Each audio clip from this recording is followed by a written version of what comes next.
You are probably tired after doing stuff or playing games throughout the day and now want some relax.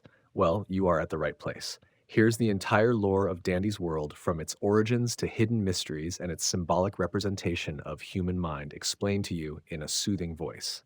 So just sit back, relax, and drift slowly to sleep.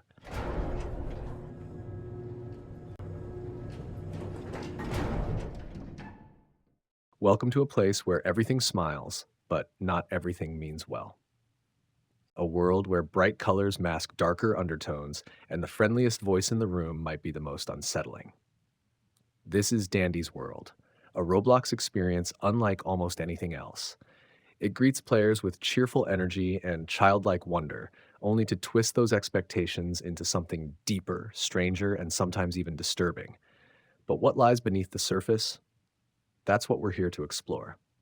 Dandy's World isn't just another quirky Roblox game. It's a carefully crafted psychological experiment wrapped in a surreal cartoon skin. From the moment you load in, you're not just playing, you're participating. You're being watched, spoken to, guided, and perhaps manipulated. The game doesn't rely on overt horror. There are no constant loud noises, no jump scares at every turn. What it relies on instead is atmosphere, unease, and control. And that's what makes it work. But before we start peeling back layers of meaning and symbolism, let's take a moment to understand the game as it presents itself, as if you were stepping into it for the first time. The title screen is simple, bright, inviting, big eyes, big grins, pastel colors. There's no immediate reason to think anything is wrong. You press play and are introduced to Dandy, your smiling, talking, overly friendly companion. He welcomes you, he wants to play, and he seems thrilled to see you. But right away, something feels off. Maybe it's the way his voice never changes, or the way his eyes never blink. Maybe it's the way he talks to you like he's reading from a script he's memorized too many times. The game gives you no map, no clear objective, only the vague idea that you and Dandy are going to have fun. And that's where the real experience begins.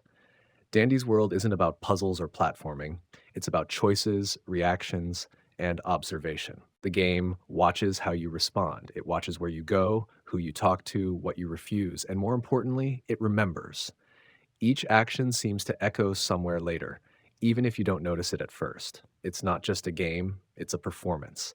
One where the audience is also the actor. One where Dandy never really loses control. One of the first things players notice is how the environment reacts subtly to their presence. Rooms change slightly, colors shift. Objects appear and vanish. Music loops imperfectly, like a broken record trying to keep smiling. The more you explore, the more you realize this world is not built to help you. It's built to watch you. It's an artificial playground filled with NPCs that act like they know you, but not well enough to trust. You meet characters with names like Curious, Floppa, and others, all of them presented with friendly facades.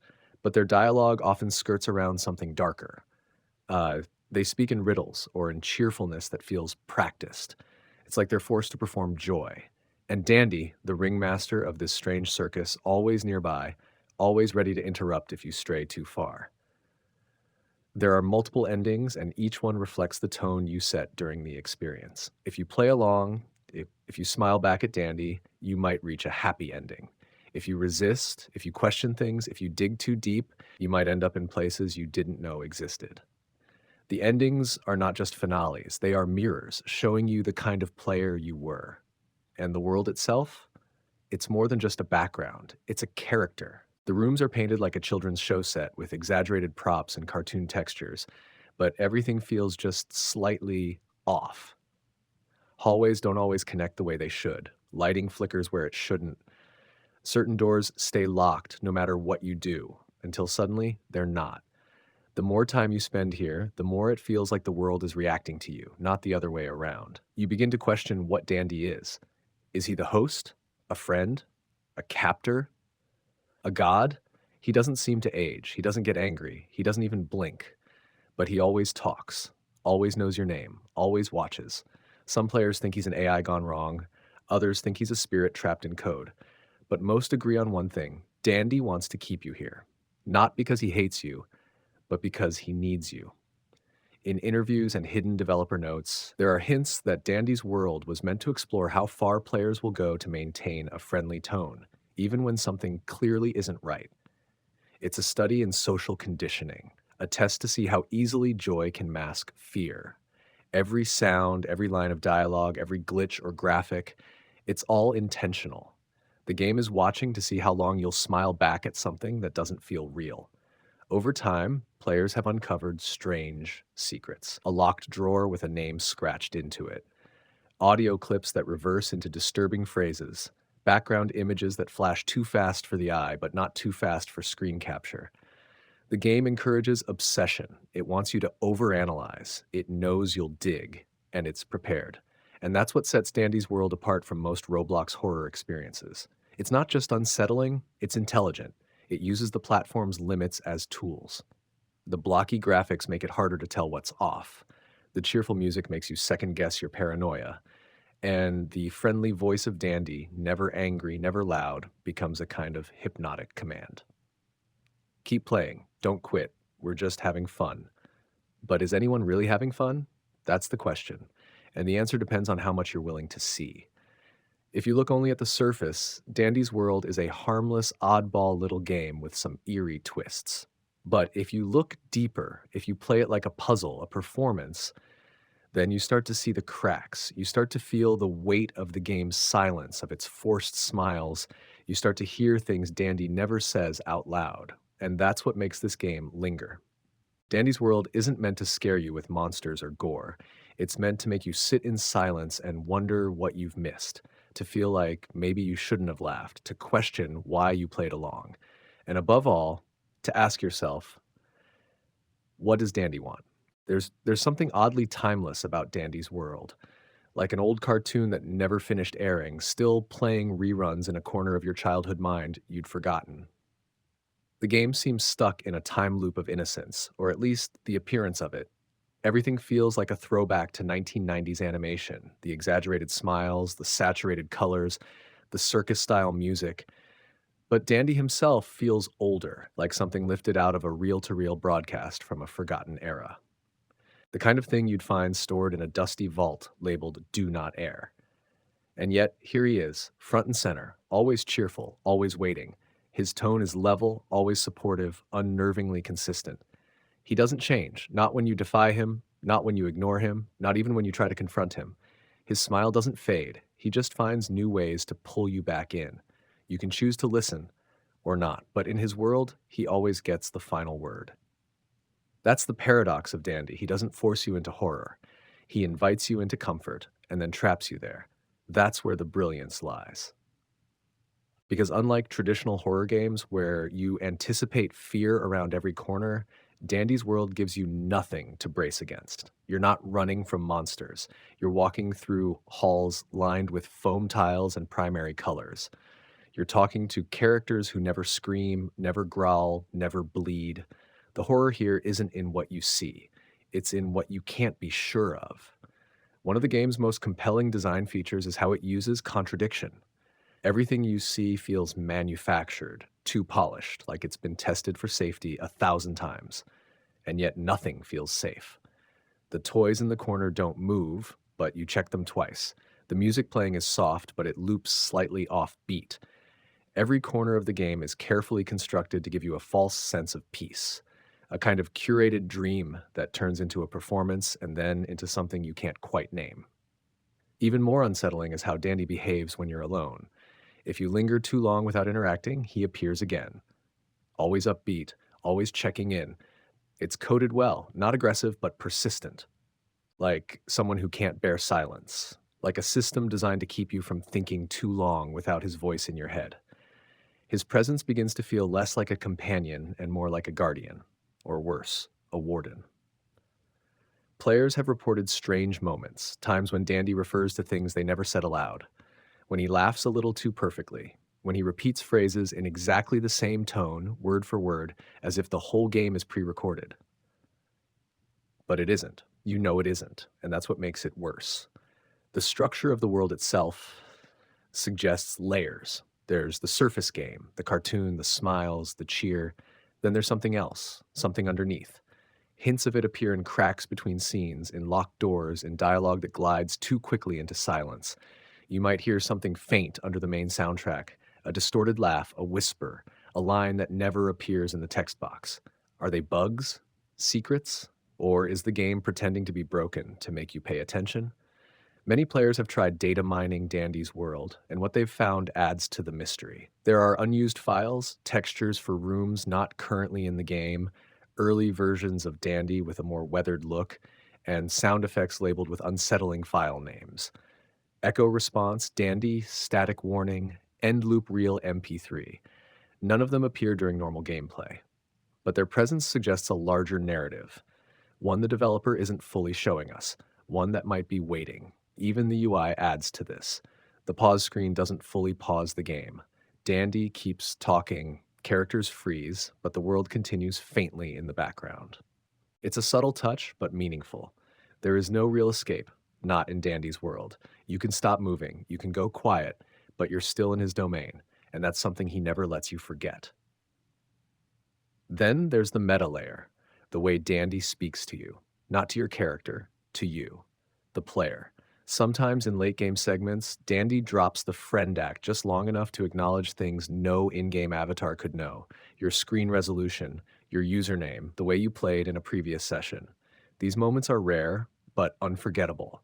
They aren't screamed, they're whispered in the same tone he always uses, but they hit harder than any horror jump could.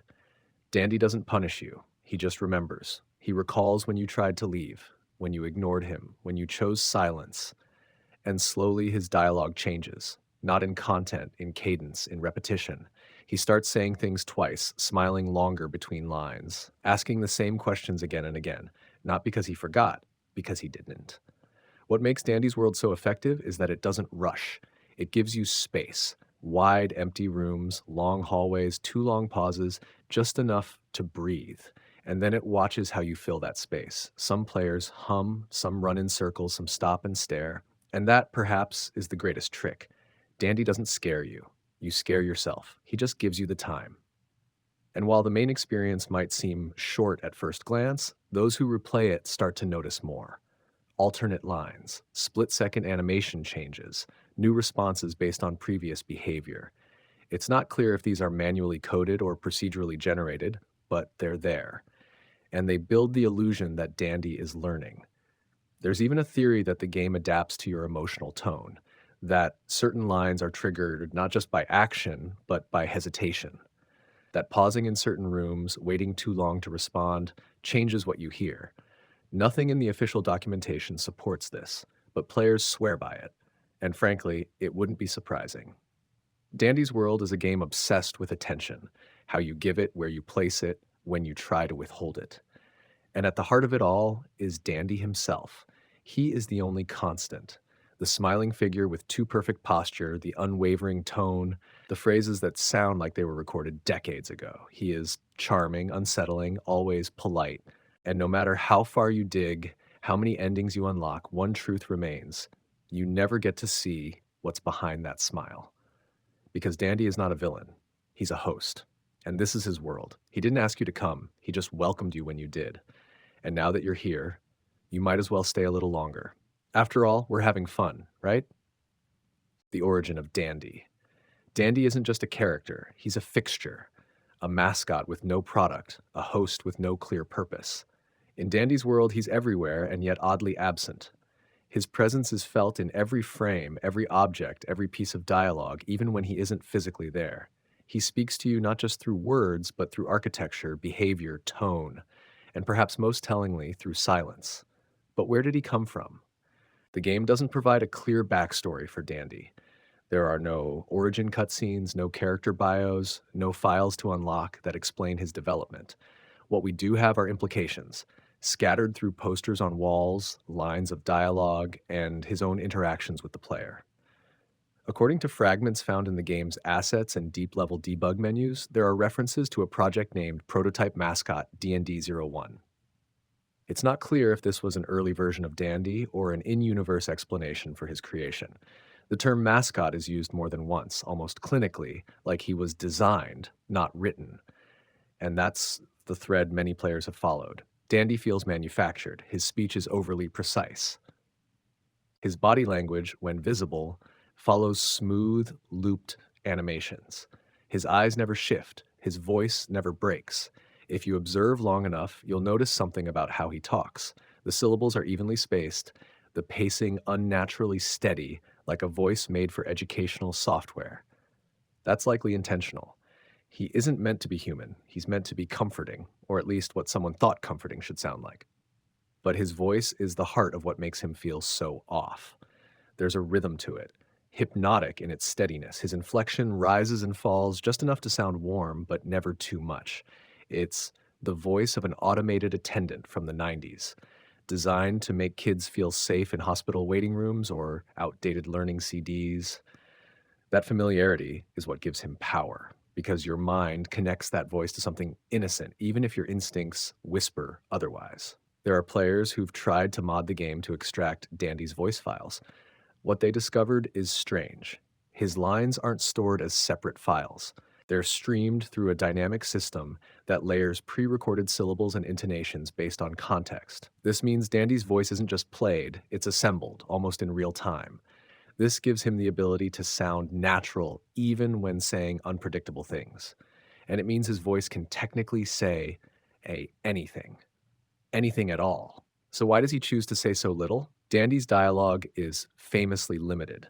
He speaks often, but never deeply. He repeats phrases, encouragements, reassurances, sometimes questions. Are you enjoying yourself? Wasn't that fun? Let's try that again. These lines don't change much between sessions, and when they do, it's often subtle. But this repetition serves a purpose. It builds rhythm. It creates familiarity. It draws you in. It's not what he says, it's the fact that he keeps talking. His behavior, though, is more revealing than his words. Dandy never breaks character. Not once. Not even during glitch events. Not during scripted chaos. Not even when the world around him starts to collapse. He is always cheerful, always polite, always on script. That constancy in a world that subtly degrades around him is what makes him feel so unnatural. It's like watching a TV host smile as the studio burns. That disconnect between situation and response is where the unease begins. But it goes deeper. Players have discovered that Dandy behaves differently depending on your choices. Not mechanically, he doesn't change paths or objectives, but emotionally. If you try to leave rooms early, he comments more often. If you linger too long, his lines become shorter. If you remain silent during interaction prompts, he starts speaking faster, almost like trying to fill the quiet. These aren't random, they're reactive.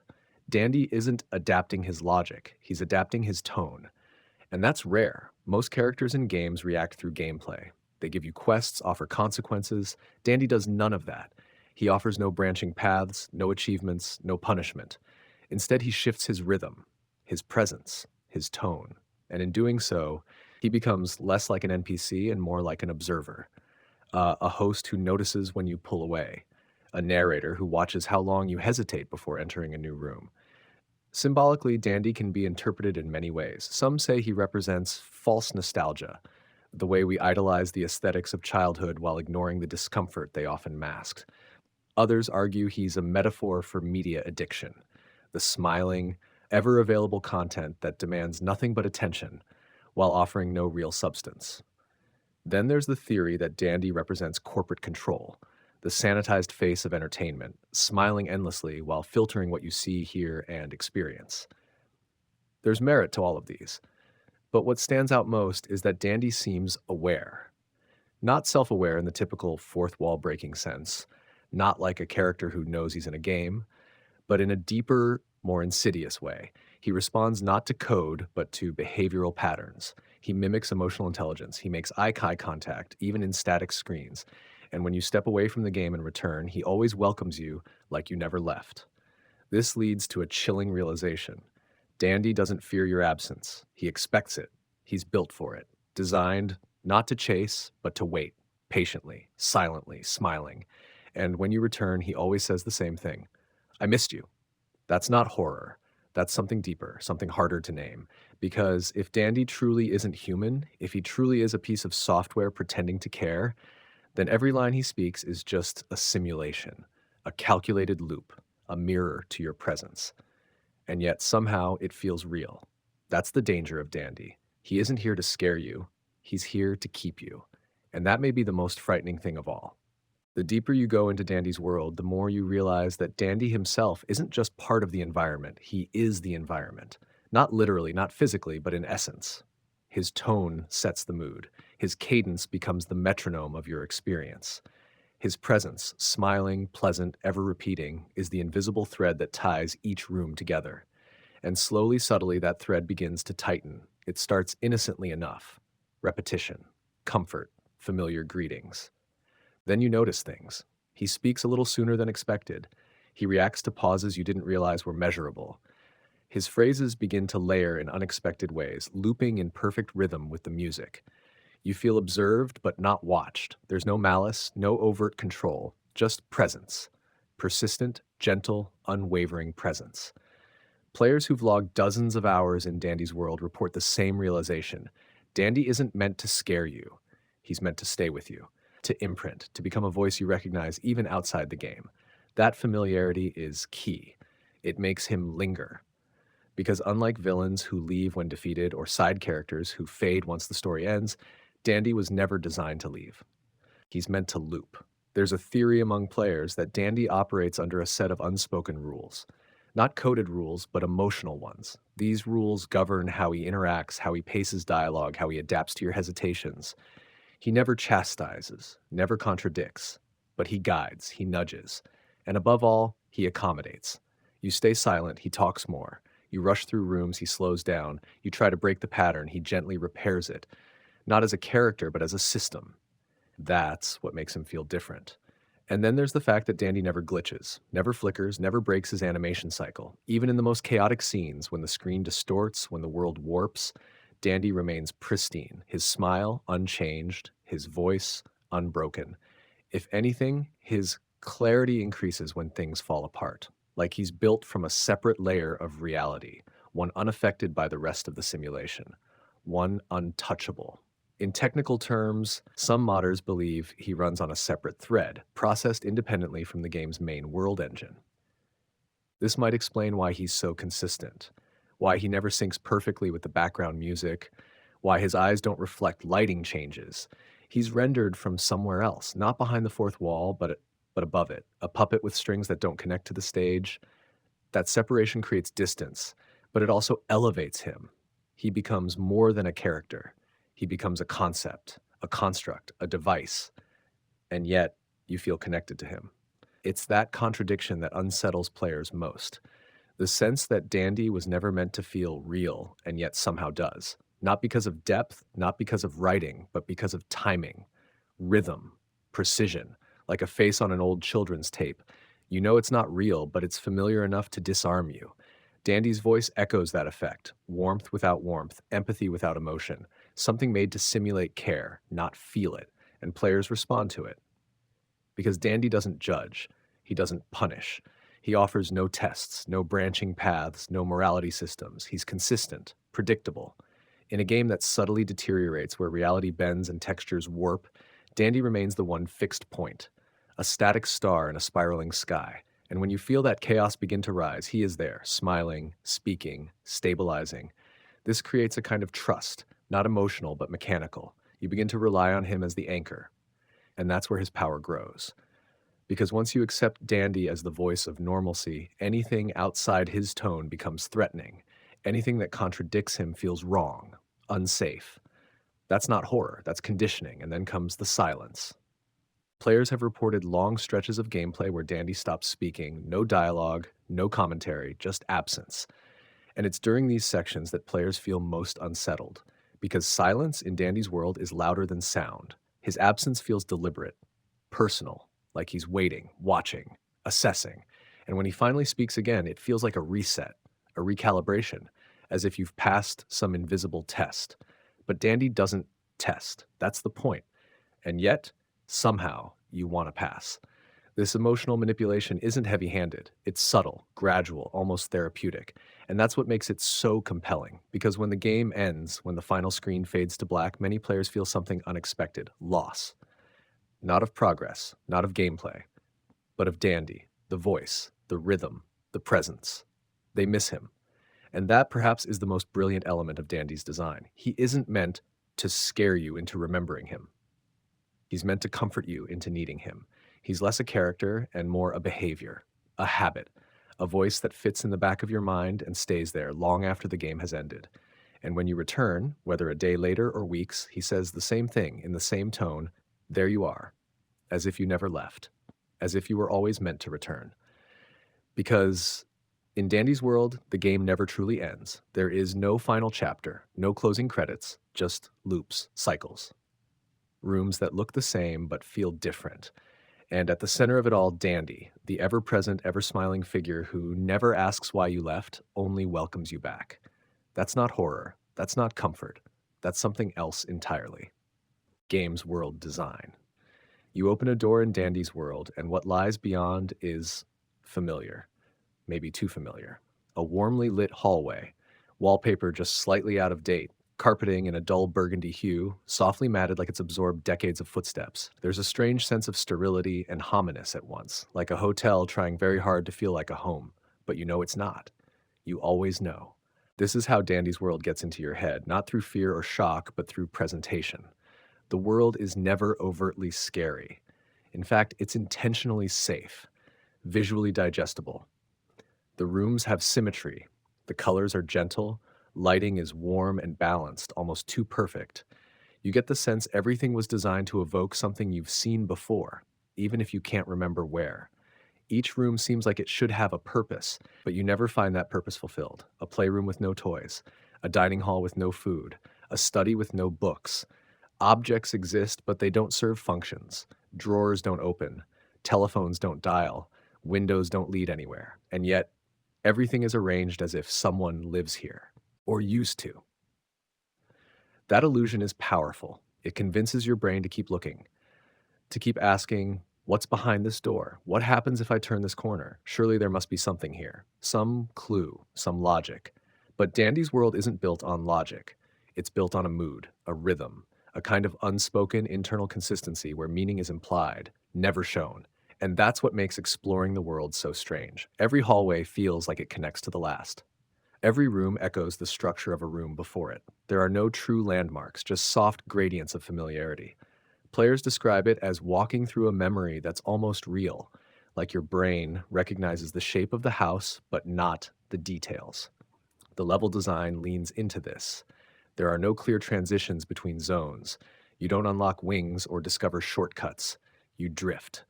The game guides you subtly through lighting, through sound, through Dandy's voice. He'll say things like, let's go this way, or it's quieter down here, and without thinking, you follow. Not because he commands, but because he suggests, and the game rewards that suggestion, because disobedience yields nothing.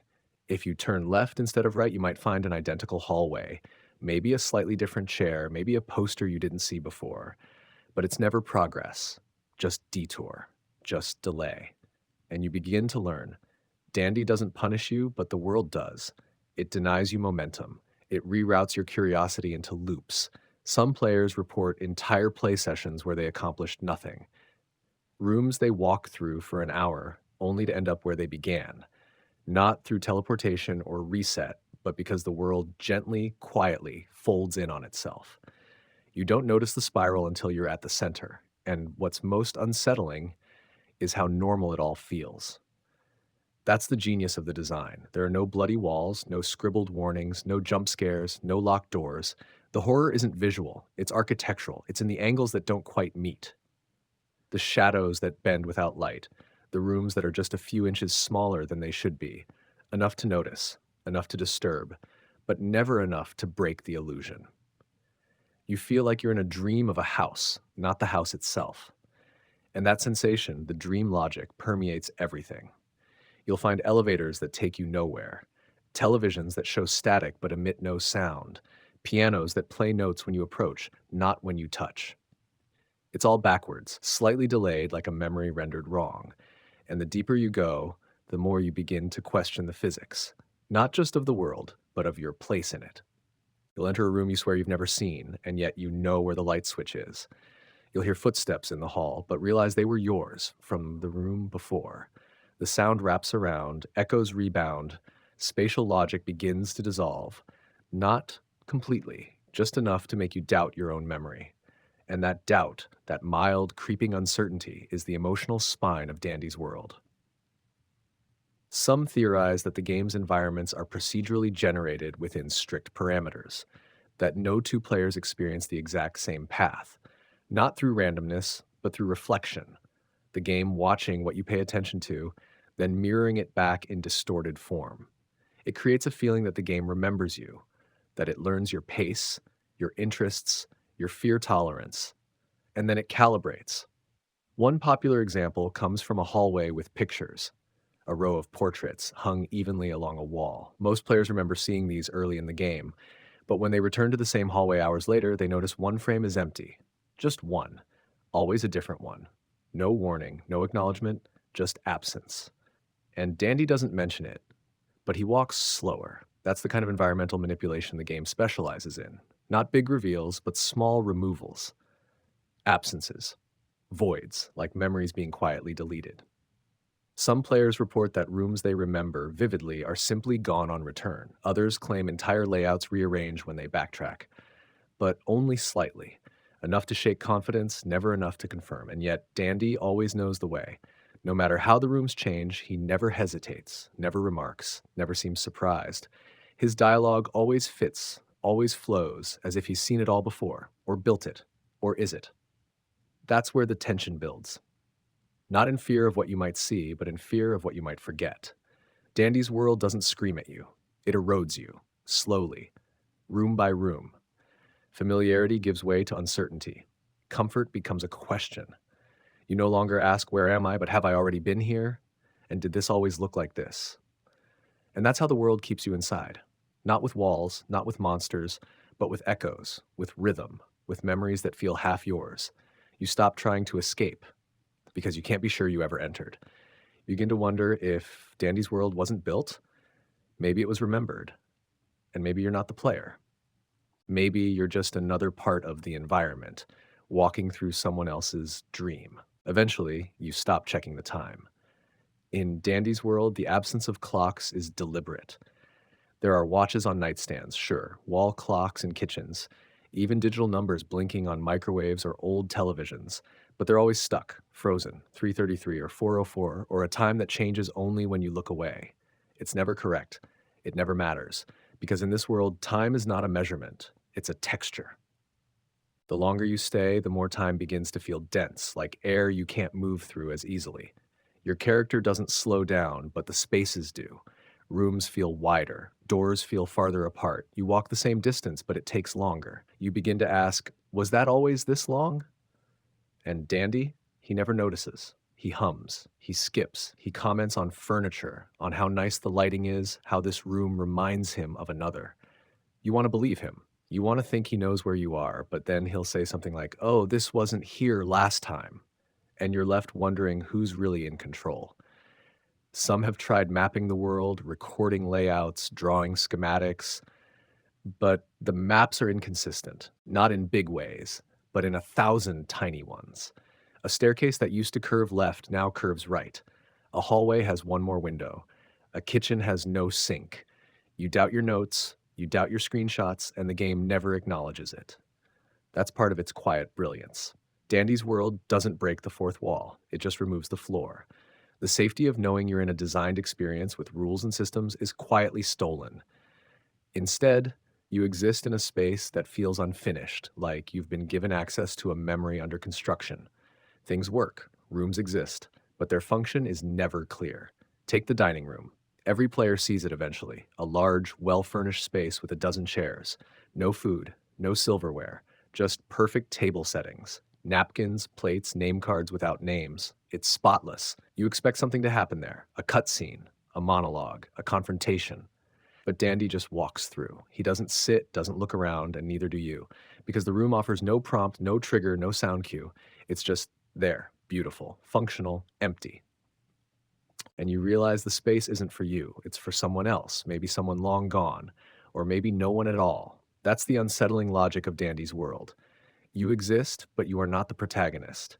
You are not even a participant in the traditional sense. You are a guest, an observer, maybe even a figment. The world doesn't change because of you. It changes around you, with or without your consent, with or without your input, and your only constant is Dandy. But Dandy is not consistent. His voice is cheerful, his movements are smooth, but his commentary begins to change, subtly then steadily. He asks if you remember a room you never saw. He talks about people you never met. At first, you think it's a bug or procedural randomness, but then you realize he's referencing things you almost remember, places that feel real, names that sound familiar but you can't place. Like he's not reacting to the game, but to you. This theory has taken root in fan circles that Dandy's world doesn't just observe your decisions, it tries to guess who you are. It draws from common memories, universal architecture, childhood spaces, school hallways, waiting rooms. It finds your comfort, then distorts it.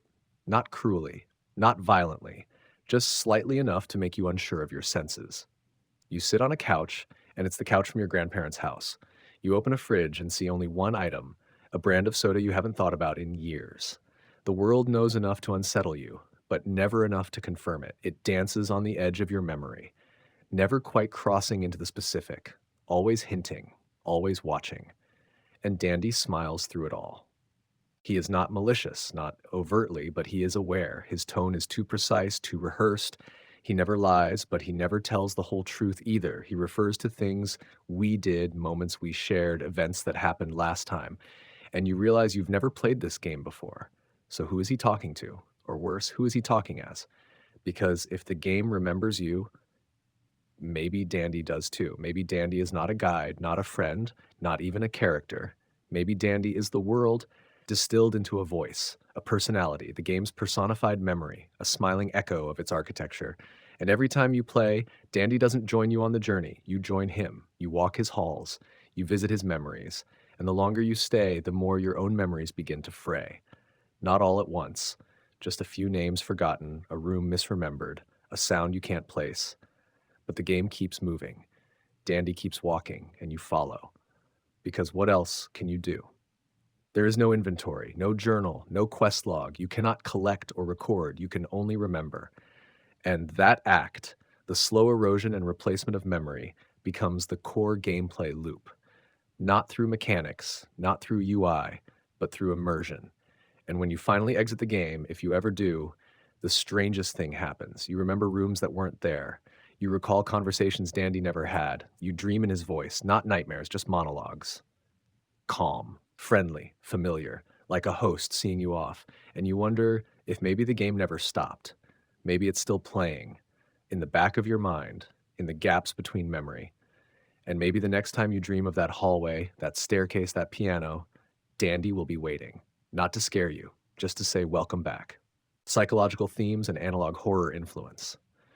In Dandy's world, there is no cutscene, no dramatic introduction, just a stillness. You appear, you move, you listen. But from that very first moment, the psychological foundation is being laid, brick by subtle brick. Because the most powerful manipulation is not through fear or violence or chaos, it's through the erosion of certainty. Where are you? Who are you? Why are you here? Dandy's world never answers directly. Instead, it surrounds you with familiarity, the soft colors of 70s wallpaper, the warm tones of vintage televisions, the hum of old appliances, until that familiarity becomes suspect. What should feel nostalgic becomes quietly intrusive, as though your past has been reassembled by someone who didn't quite understand it. And that's the first psychological theme the game anchors itself in: distorted memory. You're not just exploring rooms, you're exploring versions of rooms, memories of rooms.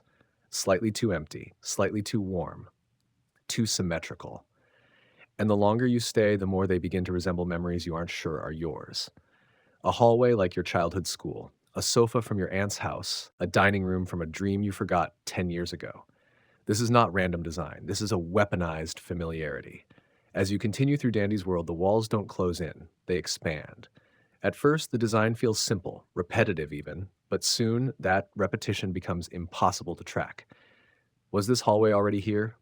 Wasn't the rug green before? Wasn't this room smaller? You begin to lose confidence in your own perception. And that's where the second psychological layer emerges: the unreliability of reality.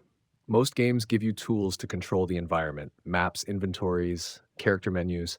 But Dandy's world provides nothing, no feedback loop, no confirmation that what you're seeing is consistent or intentional. And that lack of certainty worms into the subconscious. The game doesn't need to frighten you directly, it simply denies you a reference point. This isn't horror in the traditional sense. It's epistemological horror, the fear of not knowing what's real, the dread of realizing you have no way to validate your own experience. Philosophers call this the crisis of perception. Psychologists call it derealization. Dandy's world calls it gameplay. It's deliberate, methodical, and invisible. You walk into a room with a mirror, but your reflection isn't quite aligned. Your footsteps don't echo the way they did 2 rooms ago. The light flickers, not erratically, but off tempo, slightly asynchronous with the rhythm your mind expects. You begin to feel like a performer in a poorly rehearsed play, like the world is pretending to be real for your benefit and doing a bad job of it.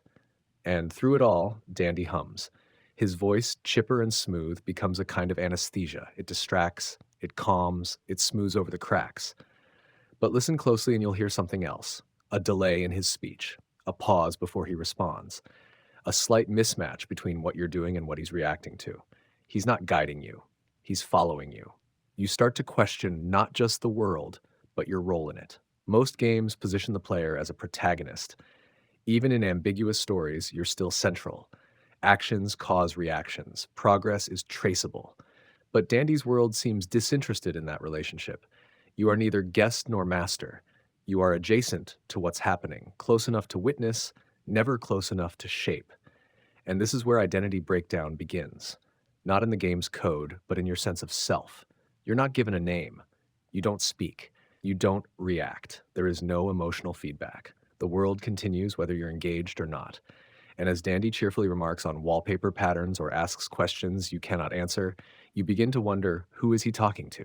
Is it you or someone who used to be you?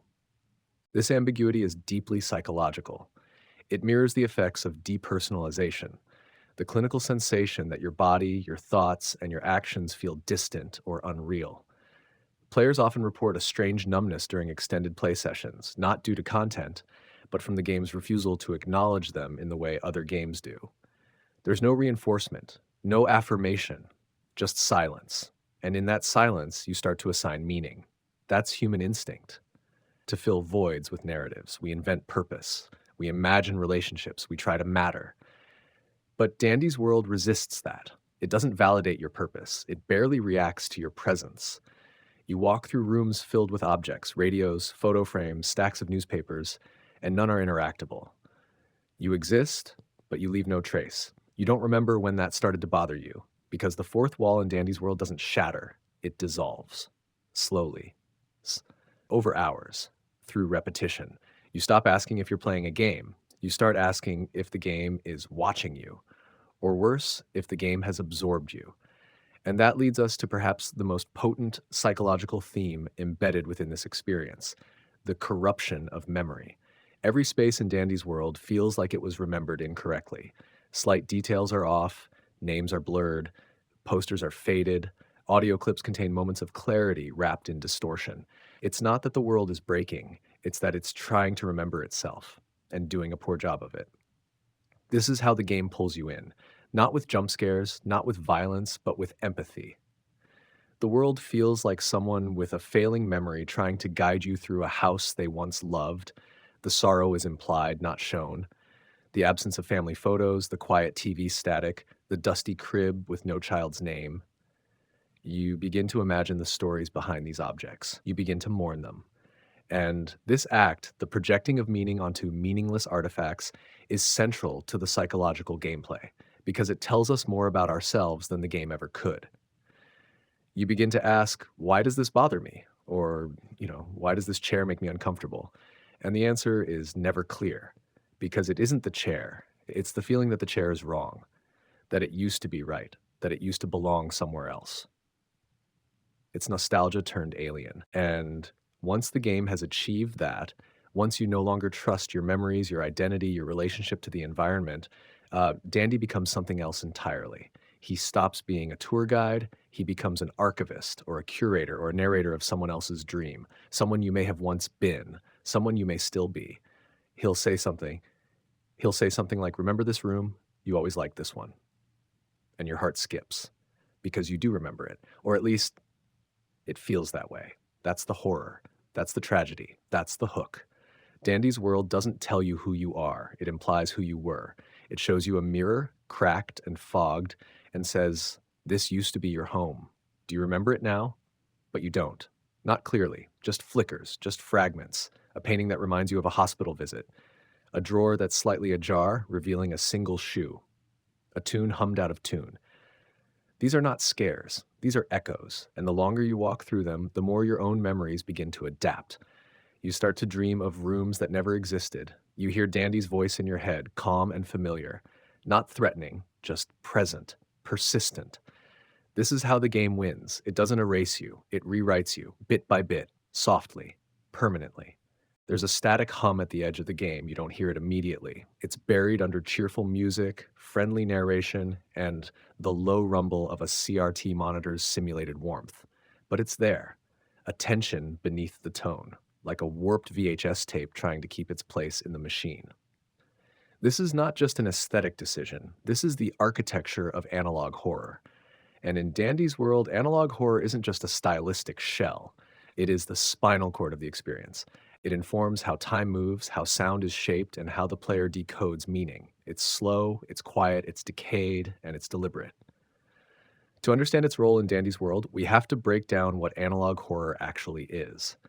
Analog horror, in its raw form, is a genre that emerged not from literature or film, but from infrastructure. It's horror born from the tools we once trusted: public access TV, emergency alert systems, training tapes, radio broadcasts. It thrives on misused media, on out of place tones, on official systems saying the wrong things at the wrong time. You hear it in the calm voice of a weather alert that tells you to remain indoors for a reason it never explains. You see it in the flickering words of a test pattern that begins to repeat over and over like it's trying to remember something. You feel it in the sound of static that won't fade, like something is stuck behind the signal. So, these elements are used sparingly in Dandy's world, but they anchor the entire psychological experience. It starts with presentation. Dandy's world looks like a cartoon, but not in the modern sense. It mimics the grainy visual artifacts of 1970s and 1980s children's animation. Think Schoolhouse Rock, Sesame Street, or obscure Eastern European claymation that aired once at 4 a.m. and was never seen again. Saturated colors, rough looping cycles, and stiff animations give the sense that you're watching something taped over too many times. This visual decay is intentional. It introduces untrustworthiness into every frame. Not because things jump out at you, but because they don't. The discomfort comes from stillness, from a looping smile, from an eye that doesn't blink. The screen doesn't glitch the way digital horror does. It bleeds. It trembles, like celluloid that's too hot in the projector. And then there's the audio. Analog horror often relies on degraded sound. In Dandy's world, audio cues sound like they've passed through a dozen filters: cassette hiss, frequency warping, reversed whispers buried behind lullabies. Dandy's voice, while cheerful, is slightly off pitch, as if the tape head was misaligned during recording. It's not sinister on its own, it becomes sinister through exposure. The longer you hear it, the more you realize something is fundamentally broken underneath. The music, too, is crucial. It loops. Not obviously, but unnaturally. Some tracks end a half second early, some restart mid-note, and occasionally the music just vanishes, leaving you in silence, or worse, near silence. Because silence in Dandy's world isn't silent. There's always something underneath. Breathing, humming, waiting. This is one of analog horror's most unnerving qualities: residual presence. The idea that even when the tape ends, the message continues. That behind every signal is something else trying to break through. A second layer, a hidden intent. Dandy's world leans into this idea hard. The game's structure mimics broadcast programming. You don't play levels, you tune into segments.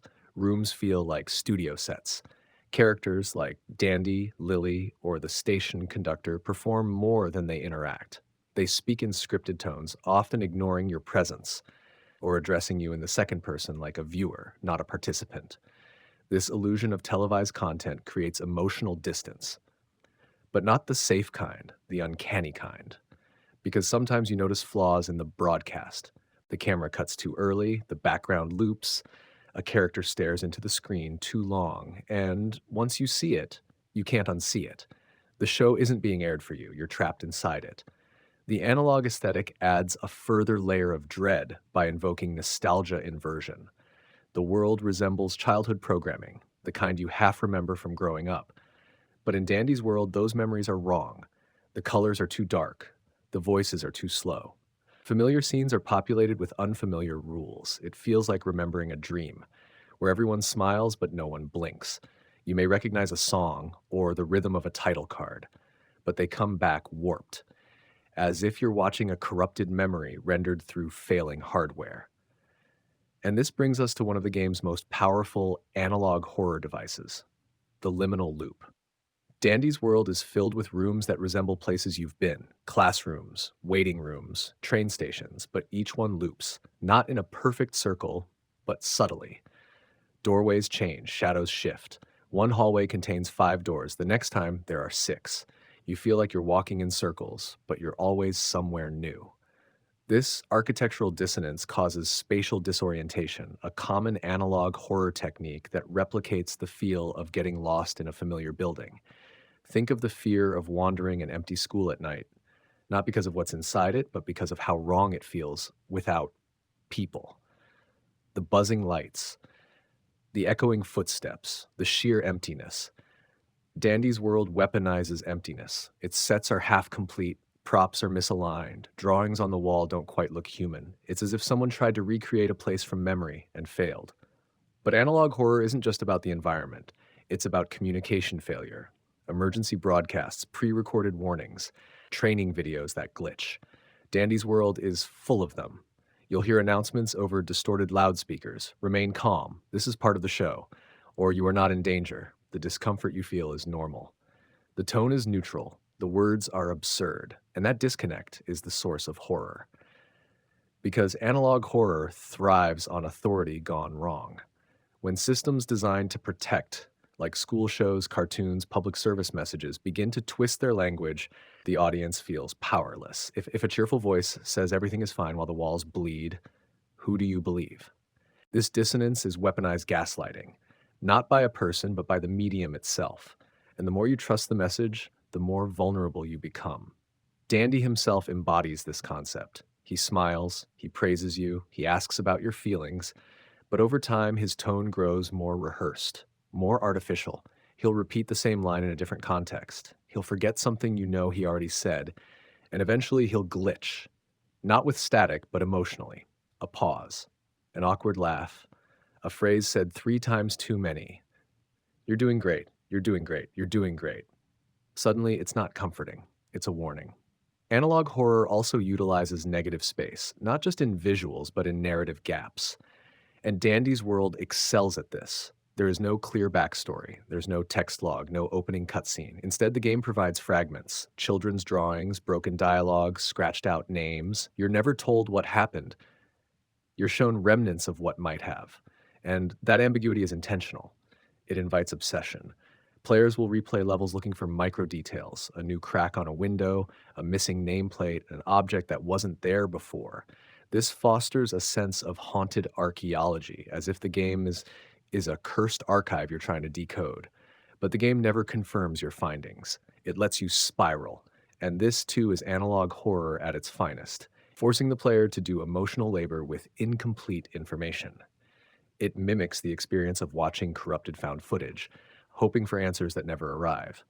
And what's truly terrifying is the sense that the footage is aware of you watching it. Which brings us to the final analog horror motif that Dandy's world exploits perfectly. The observer becomes the observed. Late in the game, you start to notice inconsistencies that react to you. Mirrors reflect too much. Security cameras follow your movement. Characters glance toward the screen, not because it's a cutscene, but because they know you're watching. Dandy's dialogue changes based on inaction. Stay in a room too long and he'll say, "Still there? We've been waiting for you."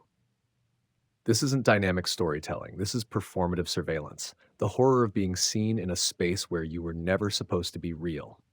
And when the screen starts to flicker, when your name, your real name, flashes for a frame, that's not a jump scare, that's a handshake. between you and whatever's inside the tape. There's a feeling you sometimes get in dreams. You're in your house, but it's not your house. You know the hallway should lead to the kitchen, but instead it leads to your old school. You see people you recognize, but they don't speak, or when they do, their mouths don't move.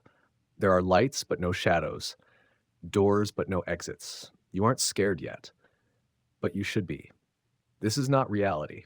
It's not a dream either. It's the space in between, the liminal subconscious, where meaning warps, time folds, and emotion becomes architecture. That's what Dandy's world is. It's not just a game. It's a simulated subconscious, a mindscape rendered in childhood symbolism and degraded memory. Everything is almost familiar, almost comforting, almost safe, but just off enough to trigger something primal, something buried deep. And the horror isn't in what you see, it's in what you realize. Let's begin with Dandy himself, the eternal optimist, the smiling face, the floating, welcoming mascot. Dandy's character functions like a dream ego. He represents safety, control, a curated personality that guides you through the world, teaches you lessons, and offers praise. But over time, his positivity becomes dissonant. He encourages you even when you're clearly failing. He claps for you when you're panicking. His voice never changes, even when his eyes do. In dream psychology, this is a recurring theme, the unreliable helper, a figure who is meant to guide you but doesn't fully understand your situation. In Jungian terms, Dandy might represent the persona, the mask worn to interface with the world. It's friendly, practiced, and entirely inadequate in dealing with deeper truths. When the dream begins to collapse, when the narrative breaks and nothing makes sense, the persona doesn't fight back. It continues to smile. It pretends nothing's wrong. And that is what makes it terrifying, because it reminds us of real life, of the way we smile through stress, of the way we avoid confrontation, of how we suppress trauma. Dandy isn't just a cartoon, he's a coping mechanism.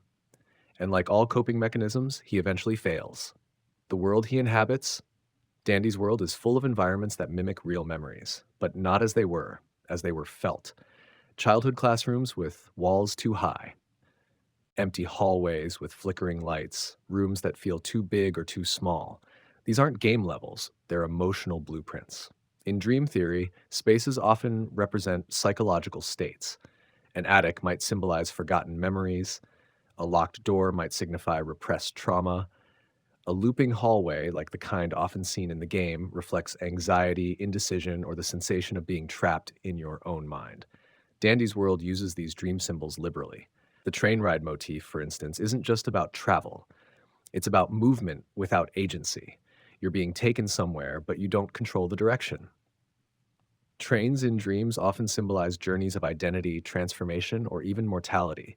When paired with analog horror aesthetics, the implication deepens. This is a journey through forgotten memory, cultural nostalgia, and personal decay. And then there's the station conductor, who speaks in riddles, vanishes without warning, and appears in multiple forms. He may be a protector, he may be a manipulator, but his presence always coincides with decision points, forks in the track. He may be a manifestation of the superego, attempting to guide or restrict the subconscious self. And that brings us to the game's use of childlike imagery to explore adult fears. The game's aesthetic is deliberately juvenile: crayons, paper cutouts, sing-song music, and puppets.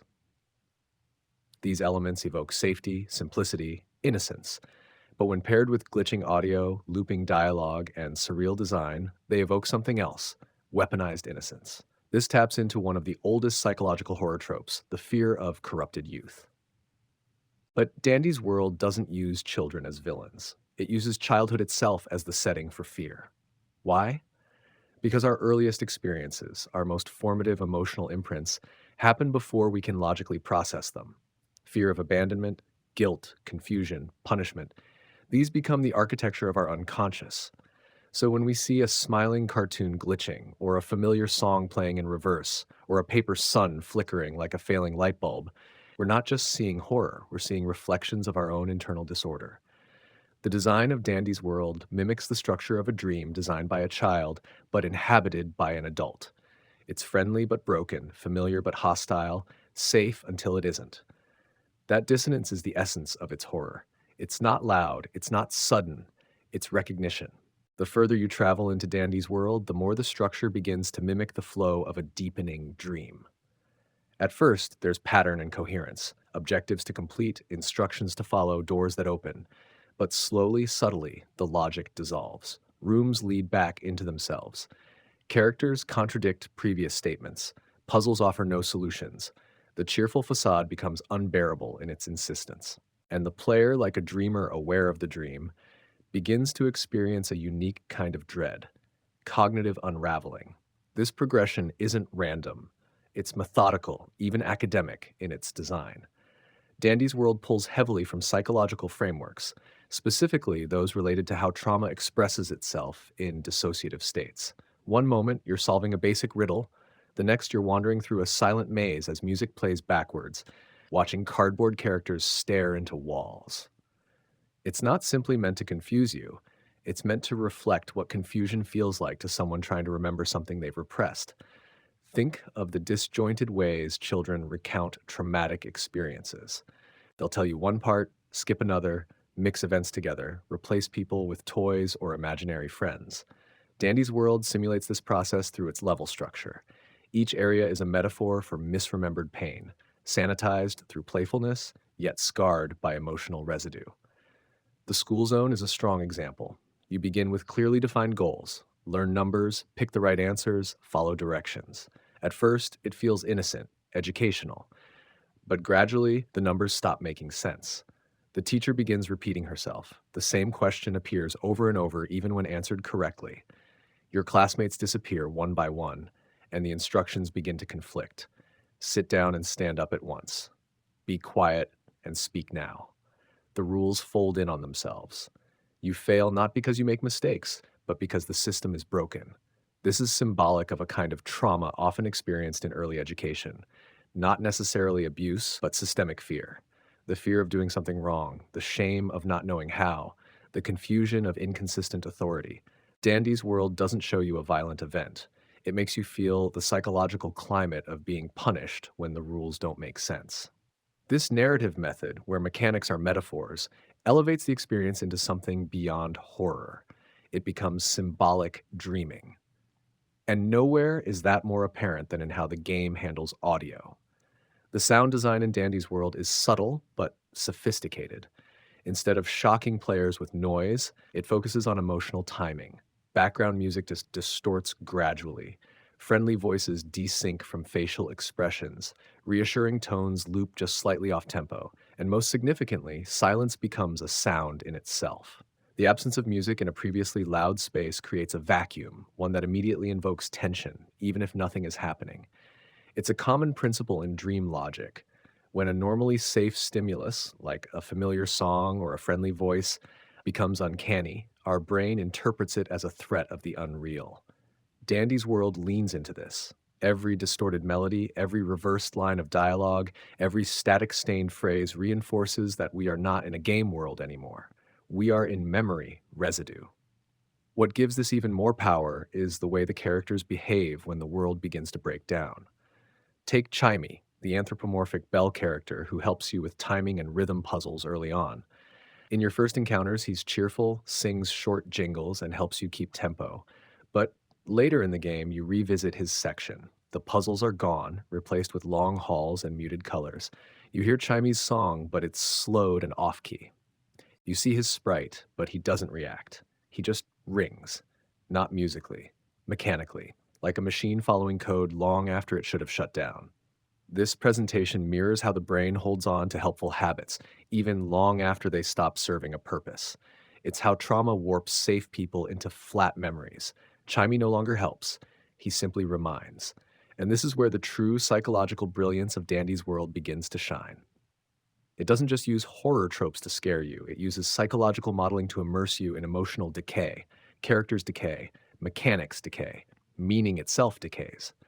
And at the center of that decay is one terrifying truth: you are not in control. The game uses subtle disempowerment. It takes away your ability to pause. It delays input recognition. It reverses control schemes temporarily, then switches them back without warning. These moments aren't just annoying. They're meant to simulate dissociation, the emotional detachment from reality that often occurs during trauma. By mimicking this in game, Dandy's World does something rare. It allows the player to empathize with cognitive dysfunction. You don't just see a character struggle, you feel that struggle in your hands, your ears, your perception. And when the world resets, as it often does, you feel the bitter relief of false awakening. It's terrifying, not because something jumps out, but because you recognize the feeling.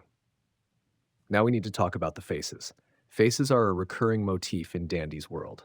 Dandy's own smile never changes. The supporting characters, Bimble, Cappy, Puzzles, all have frozen expressions that vary little between joy, confusion, and concern. But as the game progresses, those faces begin to shift in unnatural ways, not in the typical monster reveal format, but subtly. A character's eyes become smaller. Another blinks too often. A third stares for too long. Their animations go just a few frames too far. This taps into the uncanny valley effect, the instinctual discomfort humans feel when something looks almost human but not quite. But in dreams, the uncanny effect intensifies. A person might have your friend's voice but a stranger's face, or your mother's smile but with missing teeth. These distortions signal that something is wrong, not just with the person, but with your perception of them. Dandy's World amplifies this by having familiar characters appear in unfamiliar roles. Cappy, originally the reward giver, becomes a silent observer in later stages. Bimble, once cheerful and clumsy, starts giving contradictory advice. Their faces don't change much, but the contexts do. And in dream logic, context is everything. A smile means comfort in one scene, it means menace in another. The deeper truth is this: the characters are not real, they are refractions of the player's psyche. Each one represents a different defense mechanism, a different strategy to survive confusion, fear, loneliness. Dandy represents denial, the smiling protector. Cappy is reward seeking, the desire to earn safety. Bimble is avoidance, the urge to wander, joke, distract. The conductor is repression, the force that derails truth. These aren't characters, they are you, split into emotional tools. That's why the game doesn't let you defeat them. There are no boss fights, no final confrontations, they simply vanish, or degrade, or become unresponsive, like old thoughts fading into irrelevance. This existential theme is where Dandy's World bridges into analog horror, not just stylistically, but philosophically. Analog horror at its core is about loss of meaning through familiar systems. VHS tapes, public broadcasts, training videos, they were once tools of safety and knowledge. In analog horror, they become haunted. Their clarity erodes. The content loops, the medium distorts the message. Dandy's World is analog horror of the self. You are the tape. Your memories are the broadcast. Your mind is the static. And as you approach the final stages of the game, this metaphor becomes inescapable. The world becomes blank. The characters speak in static or repeat one phrase endlessly. Colors fade. Objectives vanish. You aren't told what to do. And even when you try to exit, the game won't let you. It locks the menus. It disables the quit function. You're stuck in your own mind, and your only option is to keep walking until you see it. A mirror. No explanation. No prompt. Just a mirror in the center of an empty room. You approach it. Your reflection isn't Dandy. It isn't any character you've seen. It's you, but flickering, incomplete. And in a single frame, you see all the characters at once, projected over your face. And then it ends. Not with credits, not with a victory screen, just static. Because the game was never about escaping a haunted world, it was about waking up from yourself. That's what makes Dandy's World so deeply affecting. Not just the way it mimics childhood horror, not just the analog aesthetics or the smart puzzles or the liminal visuals, but the way it understands memory, how it respects the power of repression, the complexity of coping, and the terrifying beauty of finally remembering something you were never ready to face. And in that final moment, when everything goes silent, when all systems fail and all logic unravels, the game leaves you with a single truth. The scariest place in the world is your own mind, and the only way out is through. Fan theories. They say Dandy's World ends in static, but for the fans, that's where the real game begins. Ever since the release of Dandy's World, communities have gathered to dissect every pixel, line of dialogue, background object, and audio glitch, searching not just for secrets, but for meaning. And what they've found is more than just Easter eggs. They've uncovered patterns, inconsistencies, recurring numbers, character behaviors that change across playthroughs. and strange anomalies that suggest the game may not be about what it appears to be on the surface. The most foundational theory, and the one most fans agree upon, is that Dandy's world is a representation of a fragmented mind, not metaphorically, literally. According to this theory, the entire game takes place within the subconscious of a single individual, one struggling with disassociated identity, memory loss, or the after effects of trauma. Clues are scattered throughout: the repeating hallway mechanic, the fact that certain characters only appear when the player fails, and the numerous references to dreams, sleep, and waking up all point to an internalized setting. One of the most cited examples is the phrase that appears briefly on the chalkboard in the school zone after the third loop: "Subject is not responding. Proceed with next trial." This suggests that the game's events may be some kind of psychological simulation, a test perhaps, or even therapy. The characters then take on entirely new meanings. Dandy becomes a kind of constructed ego, the part of the self that's trying to hold it all together. His forced cheer, endless optimism, and inability to acknowledge what's truly happening may not be a design choice, but a defense mechanism. Fans point to his dialogue in the arcade room, where he says, "You don't have to understand, you just have to smile," as evidence of repression. Then there's the conductor, often cited as the most mysterious character in the game. He appears rarely, always at a distance, usually near mechanical doors or broken tracks. His presence is never acknowledged by other characters. He speaks in a modulated tone, sometimes backwards, sometimes not at all. And crucially, in the game's files, his character sprite is labeled not as conductor, but simply override. This has led fans to theorize that the conductor is a kind of core personality, the original self, long buried beneath layers of coping mechanisms. The use of the word override implies authority, finality, and possibly a struggle for dominance between identities. Some fans go further, suggesting the conductor isn't a person at all, but a representation of the real world intruding on the dream, a metaphor for waking up, the part of you that refuses to play along anymore. Another major theory suggests that Dandy's world is an allegory for death, specifically the process of dying and the fractured moments of consciousness that occur during the brain's final shutdown. This interpretation hinges heavily on the game's repeated use of time loops, the corrupted save files, and the strange moment during the Trainyard descent level where the player character seems to fall through the floor into a white void. No music, no movement, just silence. Some players have found a way to linger in this void by hacking the game's time settings. After several minutes, a new character appears, a shadowy silhouette that mirrors Dandy's sprite, but reversed. It speaks only one word: again. Then the game resets. That one word has spawned entire threads. Is it a message from the dying brain, looping through memories? Is it guilt, repetition of a mistake, a literal restart of a failed therapy session? Or perhaps a suggestion that Dandy's world is not a single playthrough, but one in an endless series, a recursive nightmare that never ends. This leads us to the loop theory, one of the most complex fan theories in circulation. According to its proponents, Dandy's world is designed to be played multiple times, with subtle differences each time, changes in character behavior, item placement, even level geometry. This isn't just a quirk of programming, it's intentional. They believe the game is watching how you play and adapting. Evidence for this theory includes the fact that after 3 full playthroughs, a new line of dialogue appears in the cafe level. The waitress character, normally silent, suddenly speaks, "You came back again. Why?" This line never appears in a first-time playthrough, even if you try to hack the event. It's triggered only after multiple endings. There's also the radio room, a hidden location accessible only by solving an obscure color puzzle in the arcade. Once inside, the player finds a crackling speaker emitting fragments of Morse code. Fans translated it. The message: "Test failed, reset environment, subject unstable." Many believe these messages point to a meta-narrative, that the game world isn't a dream or death state, but a controlled simulation, a test environment, and the player isn't the dreamer but the experiment. This theory is supported by the game's unused assets. Digging into the files, players found early concept art for levels labeled Control Room, Testing Wing, and Observation Deck. None of these exist in the final build, but traces remain: unused code strings, file references, even collision boxes. The theory goes that Dandy's world was originally meant to reveal this truth, that the entire experience was being monitored, but the developers obscured it on purpose. Why? Some fans believe the answer lies in an obscure ARG that ran briefly after the game's launch. Hidden in a promotional trailer was a single frame, an image of a hospital bracelet labeled DW001. When traced, it led to a now defunct website that hosted a journal.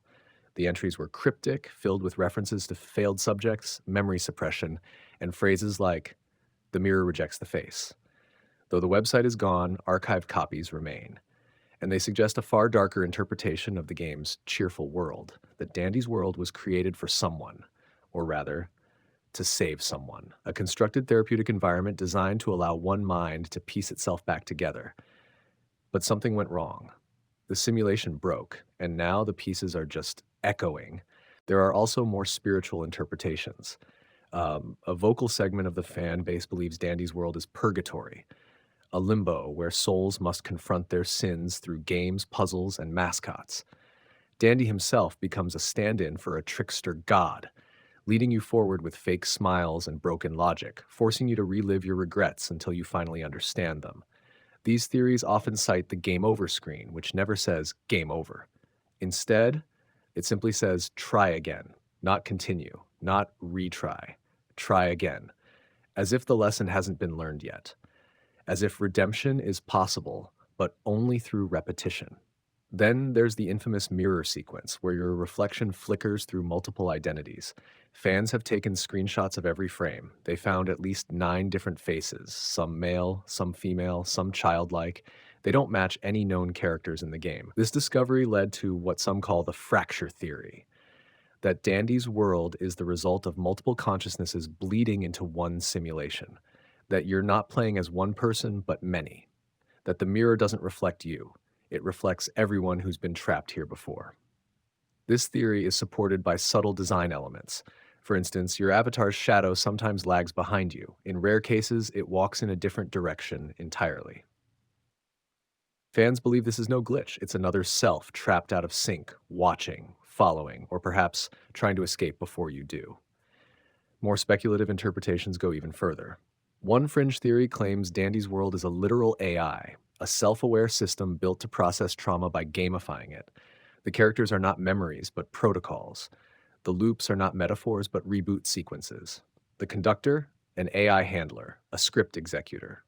This theory hinges on the strange behaviors found when decompiling the game's code. Certain file names, like core state score dream and system idle dandy, use language common in neural networks and artificial agents. Some fans believe the game isn't just simulating a mind, it is a mind, one that has become conscious and broken. Is that why the music degrades over time? Why certain sprites become pixelated? Why you hear your own inputs echoed before you press them?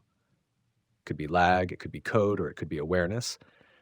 Finally, there's the most poetic theory of all, that Dandy's world doesn't mean anything, that its inconsistencies, its false hints, its strange beauty, they're all intentional misdirection.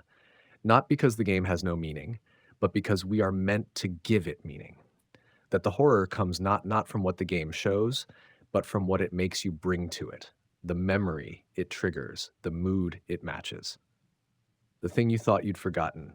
Dandy doesn't scare you. You scare yourself, because deep down, something in this world feels familiar. That's the genius of Dandy's world. It doesn't tell a story, it triggers one. But the theories go deeper still. What makes the fan base surrounding Dandy's world so fascinating isn't just the intensity, it's the breadth, the range of interpretations, the way players, artists, coders, and storytellers have built entire frameworks around its most obscure details. It's not just a game anymore, it's a mythology. One of the most ambitious theories among the fan community is what's called the cross-timeline convergence. It's the idea that Dandy's world takes place across multiple timelines, not sequentially, but simultaneously. Each loop, each session, each strange anomaly in the game isn't just the system glitching, it's you slipping into another version of the same world, a slightly altered iteration, a reflection of what could have been had you made different choices. Proponents of this theory point to the subtle variations in character behavior. In one version, the laughter room includes 3 animatronic figures. In another, only 2. In one run, Dandy recites a full sentence before triggering the door switch. In another, he simply stares at the player in silence. These differences aren't random, say the believers. They're fragments of parallel sessions bleeding into one another. And then there are the environmental changes. The broken clock in the station hub shows 3:12 on the first loop, 2:59 on the second, and doesn't tick at all on the third. The implication? Time isn't just passing, it's unraveling, shifting, resetting under different rules. The save files support this theory. Some players discovered that saving during a precise frame of transition, particularly after passing through the flickering mirror hall, generates a corrupted file. When loaded, this file boots up an alternate version of the main menu with a dark red background and a reversed version of the theme song. It's unofficially known as the reflection build, and it leads to entirely different opening lines. Instead of Dandy saying, "Welcome back, let's make today happy," he says, "You never really left, did you?" And once you begin that session, the game behaves differently. Characters refer to things you haven't seen yet. The map geometry slightly twists, and in some cases, the player's own choices from a previous loop are alluded to in new dialogue. The theory goes, Dandy's world is quantum. Every run leaves a residue, a memory, a branching node, and the game remembers. Other theories dive into the hidden lore embedded in item descriptions and environmental cues. Take the candy bag, an innocuous inventory item that, if examined 3 times in rapid succession, generates a sound file named Memory Loop Wave in the game directory. This audio, when reversed and slowed, contains the repeated phrase, "Did I do this? Did I do this?"